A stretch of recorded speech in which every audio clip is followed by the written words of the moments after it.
자, 오늘 말씀은 골로새서 1장 1절에서 6절 말씀입니다. 골로새서 1장 1절에서 6절 말씀입니다. 앞에 나와 있는 화면 보고 교독하시면서 말씀을 읽도록 하겠습니다. 하나님의 뜻으로 말미암아 그리스도 예수의 사도된 바울과 형제 디모데는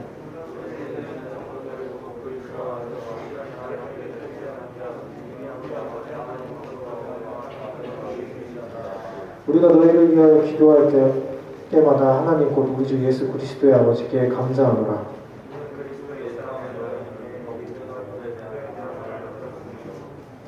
너희를 위하여 하늘에 쌓아둔 소망으로 말미암으니 곧 너희가 전에 복음 진리의 말씀을 들은 것이라. 이 복음이 이미 너희에게 이름에 너희가 듣고 참으로 하나님의 은혜를 깨달은 날부터 너희 중에서와 같이 또한 온 천하에서도 열매를 맺어 자랄 거다. 아멘. 예, 할렐루야, 반갑습니다, 여러분. 오늘은 어떻게 이렇게 쫙 쏠려서 앉아있네, 희한하게. 그래요. 일주일 동안 잘 지냈어요? 네. 오늘 이렇게 전체 분위기가 좀 이렇게 처져 있는 것 같아요. 날이 유중층해서 그런지, 미세먼지 때문에 그런지. 우리 기지개 한번 이렇게 쫙 핍시다. 예, 기지개 한번 쭉 피고, 말씀드릴 수 있도록 합시다. 네, 좋아요. 오늘 찬양인도 해준 우리 민권 형제 너무 수고 많았고, 이제 조금씩 여유를 찾아가는 것 같아요, 이제. 네, 좋습니다. 오늘 뭐 기타 한 대 가지고 했는데도 아주 풍성하고, 은혜로운 찬양 너무너무 감사합니다. 오늘은 기독교 절기상 추수감사주일입니다, 오늘이. 네, 우리가 지금 현장 예배로 전환한 지 얼마 안 돼서, 안 그래도 지난주에 우리가 이게 추수감사주일이나 성탄주일 같은 예배는 현수막 같은 게 어디 있을 텐데 이제 이런 생각을 했었는데 바로 추수감사주일이 왔어요. 네, 그래서 오늘은 감사에 대한 말씀을 좀 여러분들께 나누려고 합니다. 추수감사주일, 지금 오늘날 개신교에서 굉장히 중요한 절기 중에 하나인데, 이 추수감사주일은 그럼 과연 성경이 나오는 절기인가? 라고 하면 그렇지 않다는 거죠. 구약시대에도 3대 절기가 있었고, 신약에도 또 다른 절기들이 뭐 불임절 이런 것들은 이제 나중에 생긴 절기지만, 추수감사주일이니 뭐 부활주일이니 성탄주일이니 이거는 신구약 성경에서는 없었던 절기이긴 합니다. 이게 절기가 이렇게 변화된다는 것이죠. 그러면 추수감사주일은 어떻게 해서 유래된 것인가? 그 배경을 제가 오늘 좀 먼저 말씀드리면, 미국에서 이제 최초의 추수감사절은 1621년 가을에 플리머드라고 하는 정착지에서 미국 이주자들에 의해서 지켜졌다고 합니다. 미국으로 온 그 이주자들과 인디언들은 야외에서 여러 가지 음식을 차려놓고 일주일 동안 이 추수감사절을 지켰다고 해요. 그게 이제 시작인 건데, 이 17세기 말 이전에는 이 추수감사절은 코네티컷주와 매사추세츠주의 이제 어떤 연례적인 이제 반복되는 성일이 되었는데, 이거는 이제 차차 다른 주로도 확산되어져 나가기 시작했다고 합니다.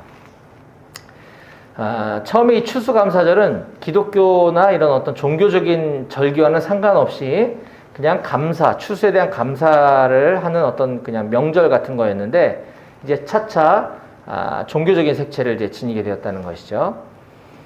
그때 처음에는 이 추수감사절은 일반적으로 목요일날 지켜졌다고 하는데, 왜 목요일이냐? 아까 종교적인 이유가 아니라고 했죠. 근데 목요일이 왜 그러냐면 이 정치가들에게 있어서 강연을 하기에 가장 좋은, 오늘날 따지자면 무슨 뭡니까? 그 여론조사 이런 통계를 가지고 요일별로 사람들이 많이 모이고 잘 듣고 하는 날을 이렇게 쭉 통계를 내봤더니 아마 그게 목요일이었던가 봐요.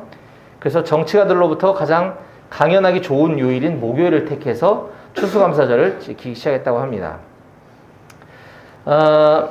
한편 1840년대에 미국 필라델피아에서 출판돼서 널리 인기를 얻었던 여성 잡지가 있었는데, God's Ladies Book이라고 하는 그 여성 잡지, 편저자였던 사라 요세파 헤일이라고 하는 여사가 이 추수감사절을 11월 마지막 주 목요일에 미국 전체에서 국가의 어떤 명절로 이렇게 지킬 것에 대한 캠페인을 그 잡지를 통해서 언론을 통해서 벌이기 시작을 했어요. 미국 전체에서는 11월 마지막 주 목요일 날 이런 추수감사절기를 지키자. 그때 당시 인기 있었던 잡지의 편저자가 그런 캠페인을 이제 벌였는데 1863년 9월 28일 날 그 미국 전역의 추수감사절을 이제 연례적인 행사, 축제일로 선포할 것을 촉구하는 서한을 당시 미국 대통령이 링컨에게 보냈다 그래요. 1863년 9월에 그 고디스 레이디스 북이라고 하는 여성 잡지의 편저자인 사라 요세파 하일 여사가 링컨 대통령에게 미국에서 이제 11월 달에 전체적으로 추수감사절을 지킵시다 라고 편지를 보냈고, 그로부터 4일 뒤 9월 28일 날 편지를 보냈고 바로 4일 뒤에 답장이 왔는데 링컨 대통령은 추수감사절을 미국 전체의 연례적인 축제일로 정하기로 공포를 하게 됩니다. 그래서 그 해 1863년도부터 그 이후로 계속해서 미국의 모든 대통령들은 이 전례를 따라 이제 행정부도 그거를 뒷받침해 주면서 추수감사절이 미국의 매월 11월 마지막 주 목요일 날 지켜지게 되었다. 그러나 지금 오늘날 이제 그 뒤로 이제 미국 의회가 좀 이렇게 행정부가 바뀌고 하면서 당시 이제 대통령들과 합의하에 목요일 날 했던 거를 뭐 토요일로 옮기기도 하고 뭐 이렇게 조금씩 바뀌긴 했어요. 자, 그런데 이제 오늘날 교회가 지키는 이 추수감사절기는 나라들마다 또 교단들마다 조금씩 달라요, 이게. 그래서 실질적인 어떤 추수감사절이 뭐 딱 요 날이다라고 얘기하기는 조금 어려운 부분이 없지 않아 있습니다. 자, 그렇다면 이제 우리나라의 경우는 어떤가? 우리나라 명절 중에 추수감사절과 비슷한 명절 있죠. 뭐죠? 그렇죠. 추석이죠. 추석. 우리는 음력 8월 15일을 말하자면 추수감사절이라고 할 수 있는데, 마찬가지로 이것도 기독교 종교와는 무관한 거죠. 그냥 한 해 동안 이렇게 농사 잘 짓게 해주셔서 감사합니다고 온갖 그냥 자기들이 알고 있는 신들에게 감사를 표하는 게 추석인데, 기독교가 이제 우리나라에 전래된 이후에 이 아까 말했던 교회와 교단마다 약간씩 차이가 있긴 합니다만, 미국인 선교사가 우리 조선에 입국한 것을 기념하면서 11월 셋째 주 주일을 추수감사절로 지키고 있는 것입니다. 그래서 원래대로 따지자면 그 미국 선교사가 우리 조선 땅에 들어온 거는 11월 셋째 주 수요일이었는데, 우리가 이제 추수감사 주일로 지키자 하면서 셋째 주 주일로 변경되어서 지키고 있는 것이죠. 그게 이제 오늘이라는 얘기입니다. 오늘이 11월 셋째 주일이잖아요. 그래서 오늘 우리나라에 있는 모든 개신교회들이 절기로 지키고 있다. 자, 그래서 이제 배경에 대한 거는 그냥 여러분들 상식적으로 그냥 제가 소개해드린 거고 참고만 하시면 되고요. 제가 오늘 요한복음 연속 강의를 이제 오늘은 잠깐 또 멈추고 추수감사주일에 맞춰서 우리 사랑하는 배고교회 우리 청년 형제들에게 평소에 무엇을 어떻게 감사하고 있습니까? 라고 하는 제목으로 오늘 감사에 대한 하나님의 말씀을 나누도록 하겠습니다. 자, 오늘 설교 제목을 함께 한번 따라 읽어볼까요? 앞에 나와 있죠? 같이 함께 시작! 평소에 무엇을 어떻게 감사하고 있습니까? 네. 요즘 교회뿐만 아니라 공교육 현장에서도 또 대안학교 같은 사교육 현장에서도 또 집에서도 부모님들도 이 감사에 대해서 우리 자녀들에게, 우리 학생들에게 많이 강조하면서 가르치고 있습니다. 감사의 습관을 갖게 하는 것은 좋은 것 같아요. 그래서 감사를 훈련시키기 위해서 어떤 과제도 내주고 또 일기도 쓰게 하고 이런 여러 가지 훈련들을 시킵니다. 자, 그럴 때마다 학교 현장에서 또는 교회 강단에서 설교하면서 자주 인용되는 것 중에 하나가, 감사 그러면 꼭 자주 인용되는 것 중에 하나가 바로 미국의 유명한 토크쇼 진행자인 오프라 윈프리의 사례입니다. 저도 이거를 군인교회에서 여러 번 나눴던 적이 있는데 이러한 오프라 윈프리는 다 알죠, 여러분들? 네, 맞습니다.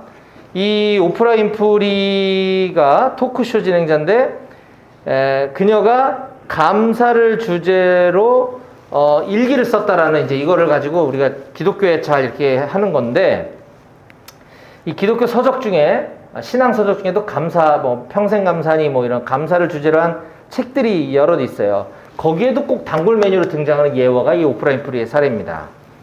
저도 오늘 여러분들께 이 예화를 먼저 좀 소개하려고 하는데, 자, 그런데 여러분들 잘 들으셔야 되는 게, 여느 설교나 여느 가르침과는 저는 좀 오늘 반대되는 얘기를 하려고 해요. 무슨 말이냐?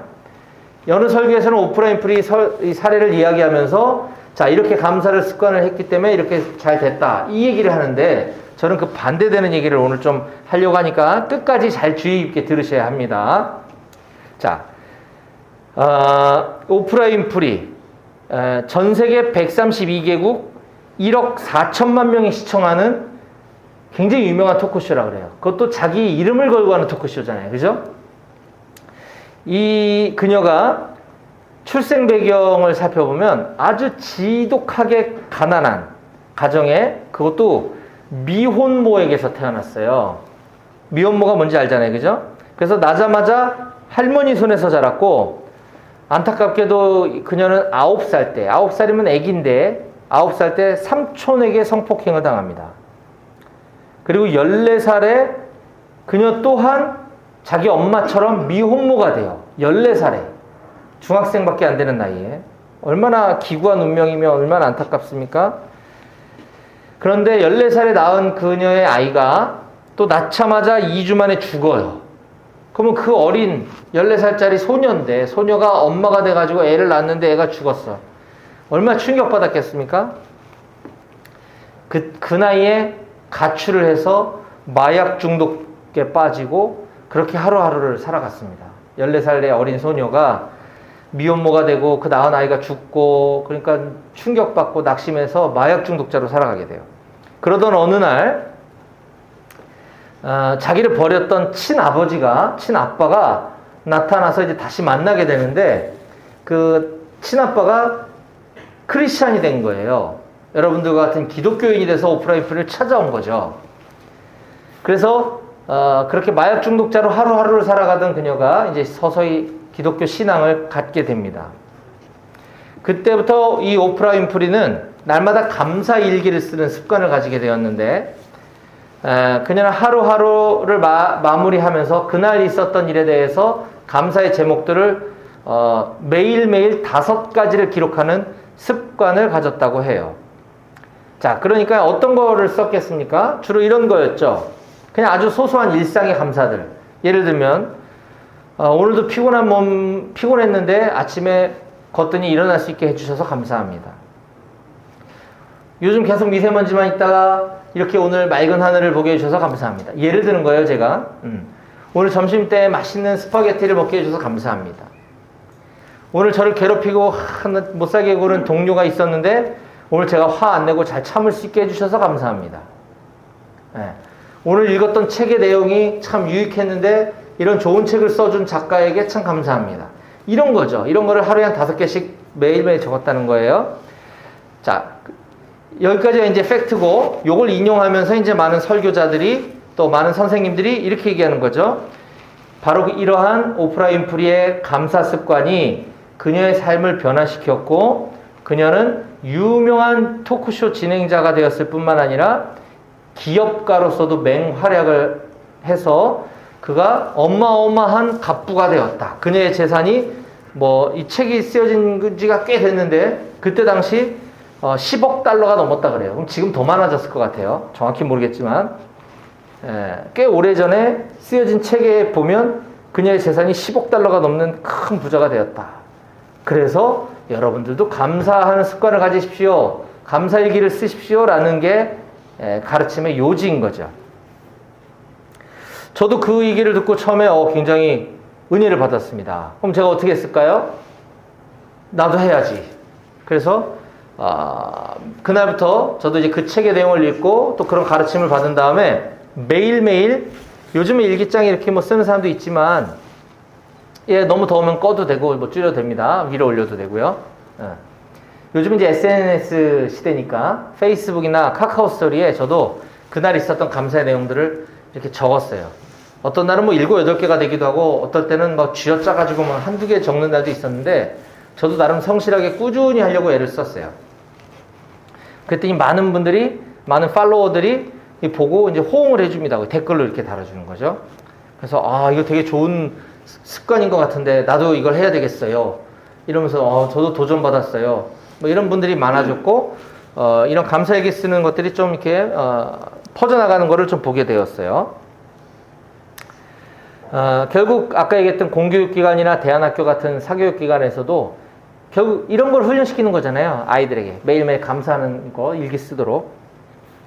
근데 저도 처음에 되게 뿌듯했거든요. 제가 그때 당시 2가지를 했어요. SNS에. 하나는 감사일기를 쓰는 거, 그 다음에 하나는 큐티 묵상 내용을 써서 올리는 거. 근데 큐티 묵상 내용을 써서 올리는 건 별로 보는 사람도 없어. 점점 댓글도 없고. 근데 이 감사일기는 많은 분들이 호응을 해주더라고요. 근데 제가 얼마 지나서 이 감사일기 쓰는 거는 때려치게 되었습니다. 왜 그런지 아세요, 여러분? 이 오프라 윈프리가 성공하게 된 비결은 그녀가 단순히 이런 감사일기를 쓰는 걸 성실하게 꾸준히 했기 때문에 그가 감사하는 습관이 체득되어서가 아니라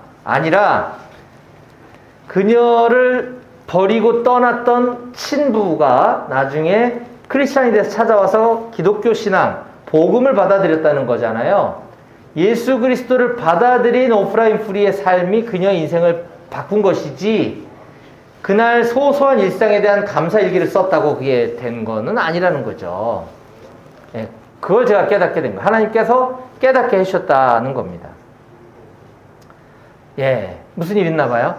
지금 막상 올라오고 누구? 크게 얘기해요. 괜찮아. 예. 예방적 관찰 가지 말라고 하셔가지고 예방적 관찰이라고 휴가 복귀자 가지 말라고 휴가 복귀자들은 종교행사 가지 말고 올라와서 격리되어 있으라 뭐 이런 내용인 거 봐요. 예, 괜찮아요. 예, 2명만 올라가면 되나? 3명. 그래요. 예, 아쉽네. 예. 다음 주에 봐요, 우리. 예. 우리가 지금 이런 시대를 살아가고 있습니다. 어쩔 수 없어요. 예. 자, 다시. 그래서 오프라 윈프리가 성공한 비결은 감사일기를 열심히 썼기 때문이 아니라 그녀가 예수 그리스도를 받아들이고 예수님을 믿었고 그가 신앙인이 되었기 때문이지 이런 일기들, 아까 제가 소개해드렸던 몇 가지 사례들에 대해 보면 이거는 그냥 일상에 대한 감사지 하나님께 대한 어떤 신앙의 표현이 아니라는 거죠. 저도 그걸 따라하고 있는 모습을 보면서 이건 아닌 것 같다. 이게 내가 지금 뭐하고 있냐는 생각이 들더라고요. 그래서 집어치게 되었어요. 이런 설교 강단에서 이런 예화들이 선포되어지고 또 교회 교육기관에서 학생부 선생님들이 아이들에게 이런 걸 가르치다 보니 이런 소소한 일상의 감사의 습관을 갖게 해주거나 긍정적인 마인드를 갖게 해주는 데는 물론 도움이 됩니다. 그런데 이건 어디까지나 인본주의 가르침이라는 거예요. 이건 신앙의 가르침이 아닌 거죠. 근데 이거를 교회에서 가르치니까 강단에서 설교할 때 예화를 선포하니까 이게 신앙인 것처럼 오해가 되는 겁니다. 그래서 그렇게 듣고 자라서 성인이 된 기독교인들이 여전히 교회를 오래 다녔다고 자부하고 믿음이 있다고 자부하는 어른 그리스도인들이 자꾸 이런 감사를 하게 되는 거예요. 제가 새벽 기도를 열심히 다니면서 하나님께 이렇게 감사했다. 앞에서 대표 기도할 때도 그런 걸 하고 목장 식구들하고 나눔할 때도 감사의 내용을 들어보면 다 이런 겁니다. 지금 종부세가 인상돼가지고 지금 세금 때문에 죽겠는데 집이 안 팔려가지고 내가 열심히 기도하고 있는데 드디어 집이 팔리게 해주셔서 감사합니다. 이런 얘기들 우리 종종 나누잖아요. 이번에 내 직장에서 드디어 몇 년 만에 차장으로 승진하게 해주셔서 감사합니다. 그저께 수능이 했었죠. 수능. 우리 큰아들도 이번에 수능을 봤는데 아, 우리 아들이 수능 잘 보고 좋은 대학 들어가게 해주셔서 감사합니다. 아, 이거는 기독교가 아니에요. 이거는 불교 신자들도 그런 감사 다 해요. 예. 토속신앙 믿는 사람들도, 조상신 믿는 사람들도 이런 똑같은 감사를 한단 말입니다. 잘못됐다. 잘못 가리키고 있다, 우리가. 그럼, 우리 그리스도인들은 도대체 무엇을 감사해야 되는가? 어떻게 감사해야 되는가? 예, 오늘 감사주일로 하나님을 예배하는 오늘 이 아침에 저는 아까 우리가 처음에 읽었던 사도 바울이 골로새 교회, 골로새 지역에 있는 골로새 교회를 향해 보낸 편지에 있는 내용을 인용하면서 우리 기독교인들이 해야 될 감사가 무엇이며 어떻게 감사를 해야 되는가에 대해서 짧게 오늘도 3가지만 요약해서 여러분들께 좀 소개를 하려고 합니다. 자, 첫 번째, 우리 다 같이 한번 따라해 볼까요? 첫째, 내가 사랑하는 사람들이 예수님을 잘 믿는 것에 감사하십시오. 네. 자, 오늘 성경 아까 읽었던 골로새서 1장 3절과 4절을 한번 읽어보겠습니다. 3절과 4절. 예, 앞에 성경책 있죠? 골로새서 1장 3절, 4절. 다 같이 시작. 우리가 너희를 위하여 기도할 때마다 하나님, 곧 우리 주 예수 그리스도의 아버지께 감사하노라. 이는 그리스도 예수 안에 너희의 믿음과 모든 성도에 대한 사랑을 들었으며. 아멘. 지금 사도 바울이 골로새 교회에 편지를 보내면서 이렇게 얘기하는 거죠.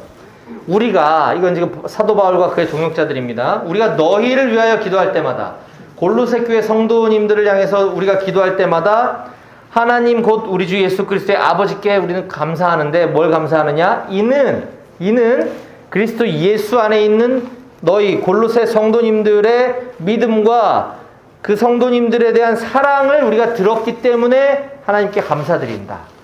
즉, 아까 얘기했던 우리 사랑하는 동역자들이, 내가 사랑하는 사람들이 예수님을 잘 믿고 있는 것에 대해서 첫 번째로 우리는 감사해야 된다라는 것이에요.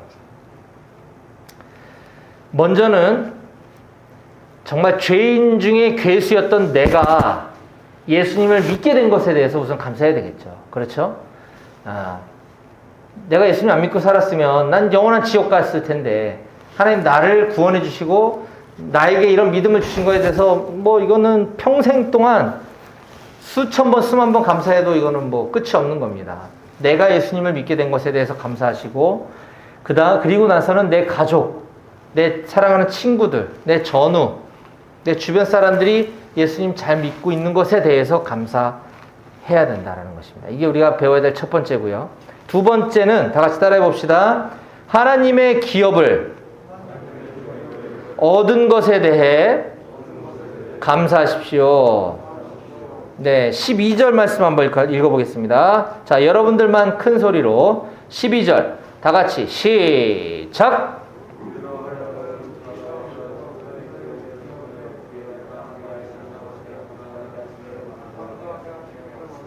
아멘. 예, 우리로 하여금 빛 가운데서 성도의 기업의 부분을 얻기에 합당하게 하신 아버지께 감사하기를 원한다. 이게 좀 어려운 말이죠. 성도의 기업의 부분을 얻기에 합당하게 하신 아버지께. 이게 무슨 말이지? 좀 어려워요. 자, 그래서 이 부분을 제가 새번역 성경이라고 하는 좀 더 쉬운 말로 번역된 성경으로 여러분들께 다시 읽어드릴게요. 새번역 성경 같은 1장 12절은 이렇게 쓰여 있습니다. 그리하여 성도들이 받을 상속의 몫을 차지할 자격을 여러분에게 주신 아버지께 여러분이 빛 속에서 감사를 드리게 되기를 우리는 바랍니다. 자, 빛 가운데서 여러분들이 감사를 드리기를 우리가 바라는데 뭐냐? 성도들이 받을 상속의 몫을 차지할 자격을 여러분들께 주신 아버지 하나님께 감사하라 이겁니다. 무슨 말이냐? 기업을 받았다라는 것은 결국 쉽게 말하면 상속을 받았다는 거예요. 상속. 대기업 회장, 삼성과 재벌그룹의 자녀들이 그 기업을 물려받잖아요. 그죠? 이게 상속 아닙니까? 기업을 물려받았다, 기업을 얻었다라는 것은 상속을 받았다는 거예요. 어마어마한 재산을. 그 기업을 얻게 되는 거죠. 자, 우리는 원래 하나님을 믿기 전에, 예수 그리스도를 우린 믿기 전에 하나님과 원수된 자들이었습니다. 하나님 우리를 너무 사랑하셔서 만드시고 우리에게 그 하나님의 사랑을 보여줬는데 우린 거부한 자들이었어요. 하나님과 원수된 자리에 있던 자들을 하나님의 은혜로, 하나님의 일방적인 사랑으로 독생자 아들 예수 그리스도를 나 대신 죽이셔서 우리를 구원하시고 우리를 하나님을 믿을 수 있도록 해주셨다는 거예요. 그러면서 우리의 지위가 하나님과의 원수로부터 어떻게 바뀌었냐면 하나님의 아들로 지위가 바뀌었다고 하는 놀라운 사실입니다. 할렐루야. 예수 그리스도가 하나님의 독생자 하나밖에 없는 아들이었어요. 근데 우리도 아들이 되었다는 거예요. 예수님과 동등한 지위를 얻게 된 겁니다. 하나님의 아들이 되었다는 건 추상적인 개념이 아니라 하나님이 가지고 있는 모든 것이 우리의 소유가 되었다. 네, 상속자. 대기업의 아들도 기업을 물려받건을 하물며 하나님의 아들인 우리는 얼마나 놀라운 하늘의 기업을 상속받았는지 우리가 차마 헤아릴 수도 없을 것입니다. 로마서 저자는 8장 17절에 이렇게 이야기합니다. 자녀이면 또한 상속자, 곧 하나님의 상속자요 그리스도와 함께한 상속자니 우리가 그와 함께 영광을 받기 위하여 고난도 함께 받아야 할 것이니라. 제가 방금 얘기했던 우리가 자녀가 되었기 때문에 상속자가 되었는데 무슨 상속자냐면 바로 하나님의 상속자다. 그래서 원래 그리스도가 상속자였는데 그리스도와 함께한 상속자가 되었다라고 하는 사실입니다. 또 바울이 디도라는 제자에게 보낸 편지에 보면 디도서 3장 6절 7절에 이렇게 기록하고 있습니다. 우리 구주 예수 그리스도로 말미암아 우리에게 그 성령을 풍성히 부어주사 우리로 그의 은혜를 힘입어 의롭다 하심을 얻어 영생의 소망을 따라 상속자가 되게 하려 하심이라. 아멘. 우리 구주 예수 그리스도로 말미암아 우리에게 성령을 풍성히 부어주사 우리로 하여금 그 은혜를 힘입어 영생의 소망을 따라 상속자가 되게 해주셨다. 우리는 하늘의 기업, 하나님의 기업을 물려받은 상속자임을 믿으시기 바랍니다. 아멘. 그렇다면 우리가 얼마나 감사해야 되는지를 알겠죠? 마지막 세 번째입니다. 따라해 보겠습니다. 셋째, 항상 기뻐하고 쉬지 말고 기도하며 범사에 감사하십시오. 네, 오늘 본문 다시 골로새서 1장 9절과 10절을 저와 여러분들이 같이 함께 읽어봅시다. 골로새서 1장 9절과 10절입니다. 다 같이 시작. 이로써 우리도 듣던 날부터 너희를 위하여 기도하기를 그치지 아니하고 구하노니 너희로 하여금 모든 신령한 지혜와 총명에 하나님의 뜻을 아는 것으로 채우게 하시고 주께 합당하게 행하여 범사에 기쁘시게 하고 모든 선한 일에 열매를 맺게 하시며 하나님을 아는 것에 자라게 하시고. 아멘. 지금 사도 바울은 하나님의 뜻을 아는 것으로 우리의 삶이 채워지기를 소망한다 라고 이야기하고 있습니다. 주님께 합당하게 행하는 삶, 그걸 우리가 살아냄으로써 주님을 기쁘시게 해드리고 그런 삶으로 우리의 삶이 채워지기를 소망한다라는 거예요. 자, 그것이 무엇인지에 대해서 지금 같은 사도 바울이 쓴 편지가 골로새서인데 사도 바울이 또 다른 지역인 데살로니가 지역에 보낸 편지에 보면 그 부분을 이렇게 부연 설명해 주고 있습니다. 우리가 너무너무나 잘 아는 말씀인데요. 데살로니가전서 5장 16절에서 18절 말씀에 이렇게 기록하고 있습니다. 항상 기뻐하라. 쉬지 말고 기도하라. 범사에 감사하라. 이것이 그리스도 예수 안에 너희를 향하신 하나님의 뜻이니라. 아멘. 네. 항상 기뻐하고 쉬지 말고 기도하고 범사에 감사하는 건 내가 좀 더 나은 사람이 되기 위해서 그냥 내가 좀 더 뭐 좋은 거 해볼게가 아니라 그렇게 살아가는 게 하나님의 뜻이라는 거예요. 항상 기뻐하라. 어떻게 하면 항상 기뻐할 수 있습니까, 여러분? 그냥 실없는 사람처럼 맨날 실실 웃고 다녀? 그런 거예요? 억지로 나 지금 속은 썩어 문드러지는데 억지로 왜 억지 웃음 쓰면서 썩소라 그러나? 썩소? 그러면 항상 기뻐하는 건가요? 아니죠. 그러면 어떻게 하는 게 항상 기뻐하는 걸까요? 예수님께서 요한복음 15장에 그 해답을 가르쳐 주십니다. 한번 찾아볼까요? 요한복음 15장 9절부터 11절입니다. 항상 기뻐할 수 있는 비법. 요한복음 15장 9절에서 11절.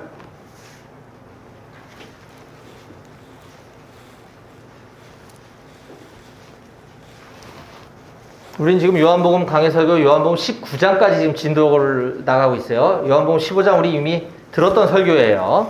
다시 한번 리마인드 하는 겁니다. 요한복음 15장 9절로 11절 다 같이 시작. 아버지께서 나를 사랑하신 것 같이 나도 너희를 사랑하였으니 나의 사랑 안에 거하라. 내가 아버지의 계명을 지켜 그의 사랑 안에 거하는 것 같이 너희도 내 계명을 지키면 내 사랑 안에 거하리라. 내가 이것을 너희에게 이름은 내 기쁨이 너희 안에 있어 너희 기쁨을 충만하게 하려 함이라. 아멘. 아멘. 항상 기뻐하라. 그쵸? 어떻게?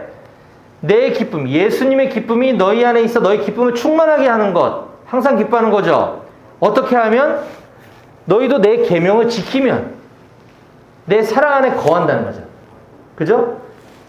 하나님의 계명, 예수님의 계명을 지키고 예수님의 사랑 안에 거하는 것. 이것이 바로 우리가 항상 기뻐할 수 있는 유일한 방법이다 라고 하는 것이에요.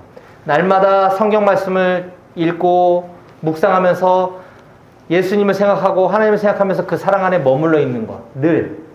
이것이 항상 기뻐하는 방법이다. 그럴 때 그 기쁨은 어디로부터 솟아나오느냐?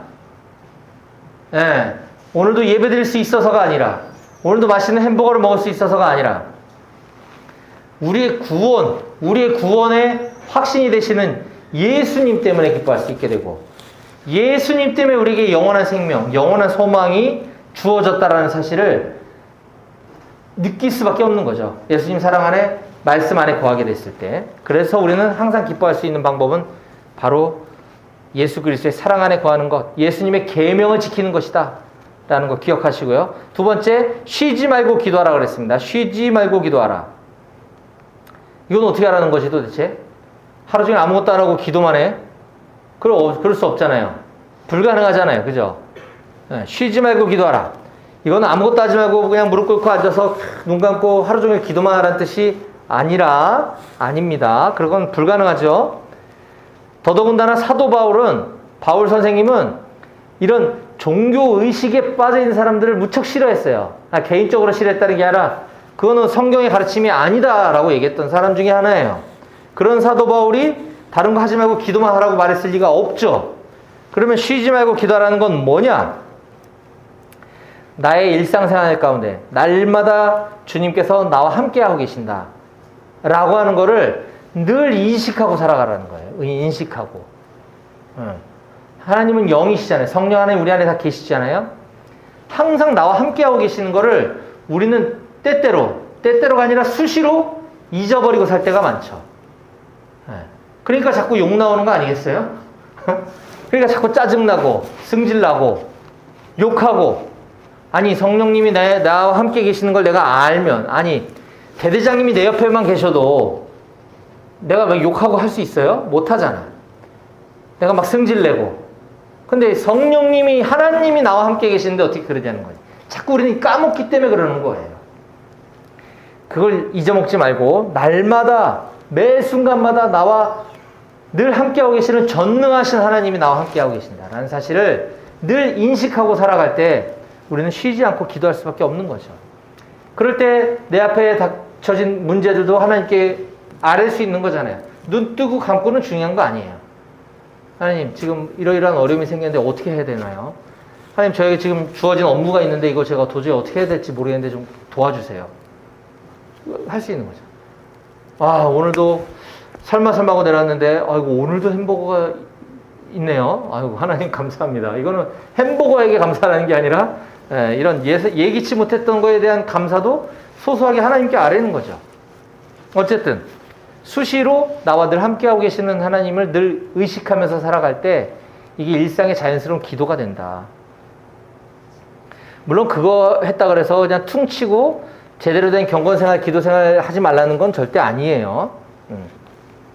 자, 세 번째, 범사에 감사하라. 범사에 감사하라는 건 또 뭐죠? 말이 좀 어렵죠?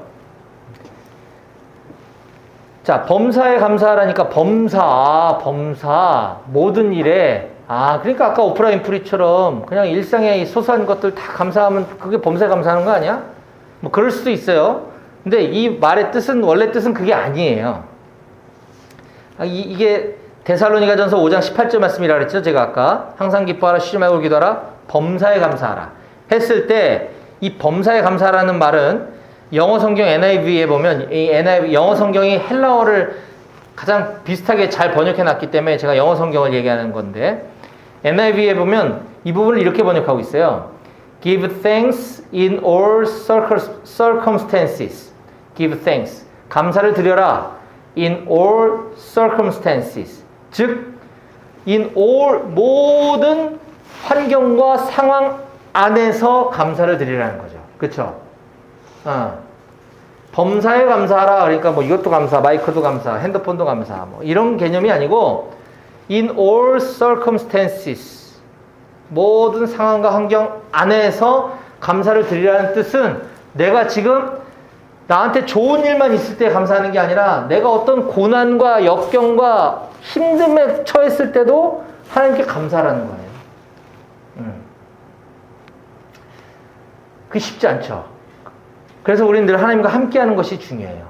하나님과 함께할 때 지금 당장 내가 어려운 상황에 처해도 이거는 하나님의 정말 좋은 뜻이 있다라는 믿음이 생기거든요. 지금은 힘들지만.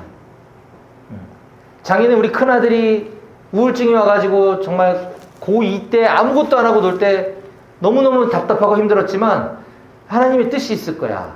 이건 금방 지나갈 거야. 라는 믿음이 생기면 그런 상황 안에서도 감사할 수 있게 되는 거고 저희 둘째 아들이 학교 생활에 적응 못해서 내일 모레 화요일날 자퇴서를 쓰러 갈 텐데 세상적인 눈으로 보면 답답하죠. 학교를 제대로 출석을 안 하고 여러 가지 일들에 얽매여가지고 결국은 학교를 포기하는 것인데 하나님이 우리 둘째 아들을 위한 놀라운 계획이 있으시겠지 라고 생각이 들면 하나님께 맡기고 감사할 수 있게 되는 거예요. 그 다행히 진로를 찾고 지금 이제 잘 이렇게 인도하고 있는데 뭐 우리 집안 모든 식구들이 다 평안해졌어. 너무 감사해. 어떤 상황이 있더라도 우리는 감사를 해야 한다. 이게 범사에 감사라는 뜻입니다. 나에게 어떤 좋은 일이 일어났을 때만 감사하라는 것이 아니라는 거죠. 근데 아까 우리 일상의 감사, 뭐 소소한 감사 얘기는 뭐 뭔가 좋은 거를 자꾸 찾아내려고 한단 말이에요. 그래야 감사가 되니까. 그렇잖아요. 우리 아들이 학교를 자퇴하게 해주셔서 감사합니다. 이상하잖아요. 이런 일기 쓸 수가 이상하잖아요. 거긴 신앙이 반영이 안 돼 있기 때문에 그런 거예요. 어떤 상황과 환경 가운데서도 감사를 드리는 것 중요하다. 네. 이것 때문에 감사합니다. 저것 때문에 감사합니다. 이거 주셔서 감사합니다. 저거 주셔서 감사합니다. 이거는 누구나 할 수 있어요. 믿는 사람이든 안 믿는 사람이든. 하지만 예수님 때문에 감사합니다. 날 구원해 주셔서 감사합니다. 하나님이 나의 아버지 되어 주셔서 감사합니다. 하나님이 내 아버지시기 때문에 지금 나의 이런 잠깐의 어려움은 이건 저는 괜찮아요. 아무렇지도 않아요. 하나님 더 좋은 거 주실 건데요. 이런 감사는 우리 그리스도인들만 할 수 있는 감사다. 저는 우리 사랑하는 백오교회 용사들이 이와 같이 하나님 안에서 예수 그리스도 안에서 말씀대로 올바른 감사의 삶을 살아가시기를 주님의 이름으로 간절히 축원드립니다. 아멘. 기도하시겠습니다. 하나님 아버지 감사합니다.